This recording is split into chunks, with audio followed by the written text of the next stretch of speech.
Welcome in, everyone. Ready to dive into Plato's Republic. It's one of those texts, been sparking debates for And centuries. for good reason. Right. Yeah. I mean, I don't know, Plato can feel a bit like, oh no, philosophy 101 all over again. Yeah, he's got that reputation, that's for sure. But trust me on this. This isn't some dusty lecture hall stuff. Oh, What we're doing here, it's more like, imagine you're at this lively dinner party, right? yeah.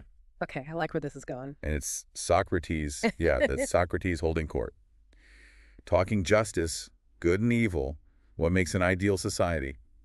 Surprisingly relatable stuff. Well, and surprisingly funny at times. People don't expect that from Plato, but the guy was sharp. He used these vivid examples, these thought experiments, even pokes fun at himself along the way. Exactly. He knew how to make you think, but make it engaging. So let's jump right in, shall we? Book I is where it all starts. Socrates dives headfirst into this whole idea of justice. Like, what even is it? He throws out this question. Say your friend's not in their right mind, and they ask for their weapon back. Do you give it to them? Oh, good one. Still relevant today. Right. Makes you think. And then he goes on, is it as simple as you side with your friends against your enemies, boom, justice served, gets complicated fast. Oh, yeah, those thought experiments, they're brilliant because they force you to face the gray areas. The world isn't black and white, even when we want it to be. It's so true though, right? We love our rules, but life's messy. The best kind of philosophy makes that mess a little clearer. And Plato doesn't stop there, oh no. Book 3, he throws out this curveball. The noble lies. Ah, yes, the noble lies. Always a fun one to unpack. You're saying there are times when a belief, even if it's not true, might actually be necessary for a society to work. It's exactly what he's getting at. It's like sometimes a little myth-making is the glue holding everything together. A bit unsettling when you put it that way. Right. It makes you think about, well, everything. How much of what we believe is true versus what we need to believe, misinformation, crafted narratives, it's all connected. It really is. Plato forces us to confront that tension. Individual freedom versus needing order, stability. Do the ends justify the means? That's a question we're still asking. And speaking of order, we can't talk about the Republic without mentioning those famous guardians of his. Ah, yes. Plato's elite class, the ones meant to govern his ideal republic. Imagine that. Raised from birth with this strict education, communal living, no personal wealth allowed. Radical, to say the least. It's a wild idea, but imagine it. Leaders who can't get rich off being in charge. Would it change how they act, the policies they make, their whole relationship to the people they're supposed to be serving? It's a question worth considering, for sure. Plato believed that to be truly just, those in power had to be shaped for it from the very beginning. No personal gain, only the good of everyone, no private property. That was key to him. Makes you wonder if our world would be totally different, if the folks in charge weren't in it for the money and all. But let's move on a bit. Got to talk about one of the most famous parts of the Republic, the allegory of the cave. Book 7, that's where you'll find it. Yeah, if there's one thing people remember from Plato, it's probably this. Really cornerstone of Western philosophy when you think about it. All right, so for those who haven't heard it a million times, paint us a picture. What's Plato getting at with this cave thing? Okay, so picture this. You've got these people chained up inside a cave their whole lives, that's all they know, and all they ever see are these shadows, right?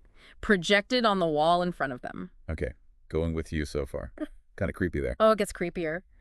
Because these shadows, they're cast by objects that the prisoners can never see directly. They can't turn around, can't look at the light source. All they have are these shadows. They think that's reality. They've got nothing else to go by. They believe those shadows are the real deal, the true forms of everything, no context for anything else. Wow, okay, yeah.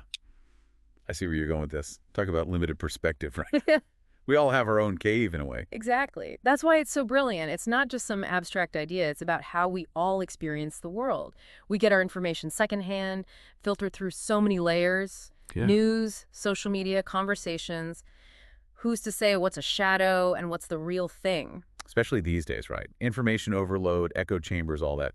Makes you wonder if we've just traded one cave for another. Right. We might not be physically chained, but are we really free? That's the question Plato's poking at. And it's not an easy answer. So what's the way out? How do we break free from the shadows? Well, he doesn't give us a step-by-step guide, but he suggests it takes conscious effort. Gotta question our assumptions, seek out knowledge beyond our little bubble. That's how we start to see the light, so to speak. Easier said than done some days, I think. No doubt. But awareness is the first step, isn't it? True enough. And speaking of awareness, Plato didn't just leave us with the cave allegory, did he? He went on to break down different types of societies, different ways of governing, almost like he was creating an ancient personality test. Yeah, Book 8, that's where things get really interesting on the political side. You've got 5 main types he outlines, each one reflecting a different kind of soul, a different set of values.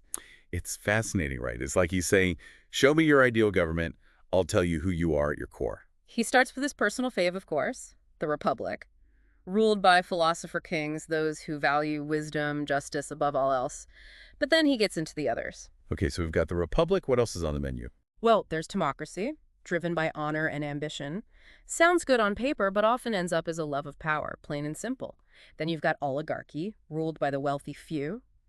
Greed, inequality, you know the drill. Right, right. Those are familiar, unfortunately. Anything more optimistic in the mix? Well, he talks about democracy, but even then, he's got reservations. He saw it as vulnerable to mob rule, easily swayed by emotions over reason. Yeah, that's a debate that's still raging on today. And then, the most extreme, the one nobody wants to be. Tyranny, ruled by a single person, consumed by their own desires, their paranoia. Not a pretty picture. His description of the tyrant, it's so vivid, almost scary how accurate it feels, even all these centuries later. You read that and think, is that really power or just a different kind of prison? Powerful stuff, right? It's like he saw the worst of humanity coming, even back then. And maybe the best too, right? I mean, he believed in the Republic, the idea that we could do better. But yeah, his descriptions of those other systems, they really resonate even now. Makes you think we haven't really changed all that much.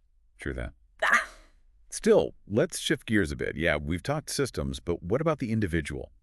Plato had some pretty interesting ideas about the soul, especially in Book X. Immortality, he was arguing for that, right? Yeah, that's where things get really metaphysical with Plato. Soul isn't bound by the body, death isn't the end, all that. Gets pretty complex. But kind of beautiful, too, this idea that a part of us lives on, even after we're gone, speaks to something deep, I think. Oh, absolutely. And it ties into another big theme for Plato. Art. Remember those shadows on the cave wall? How could I forget? That stuck with me. Well, art for Plato, it was another kind of shadow. Imitation of an imitation. Twice removed from the true reality. He wasn't a fan, was he? Banishing poets, all that.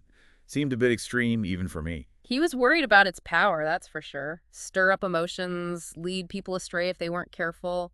Art was a double-edged sword for him, capable of great beauty, but also great danger. Makes you think about all the stuff we're bombarded with these days, huh? Movies, music, stories. Are we letting them shape us without even realizing it?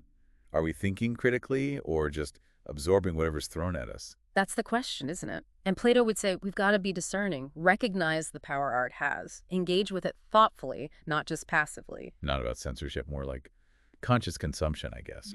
Exactly. And I think that's what makes the Republic so relevant, even now. It's not just a history lesson. It's about human nature. The challenges of building a just society. The struggle to find meaning in a world full of shadows. We covered some serious ground today, didn't we? Justice, power, reality, even the role of art. My brain's a little fried, honestly. Hey, well, that's Plato for you. Yeah. Never boring. Always makes you think. That's for sure. So, listeners, if you haven't already, I highly recommend checking out The Republic yourselves. It's one of those books that has something for everyone, even if you don't agree with everything he says. Yeah, don't be afraid to argue with him, even. That's half the fun. And hey, maybe share your thoughts with us, too. Keep the conversation going. This deep dive might be over, but the conversation never really ends, does it? Until next time, everyone, keep questioning, keep exploring, and thanks for joining us.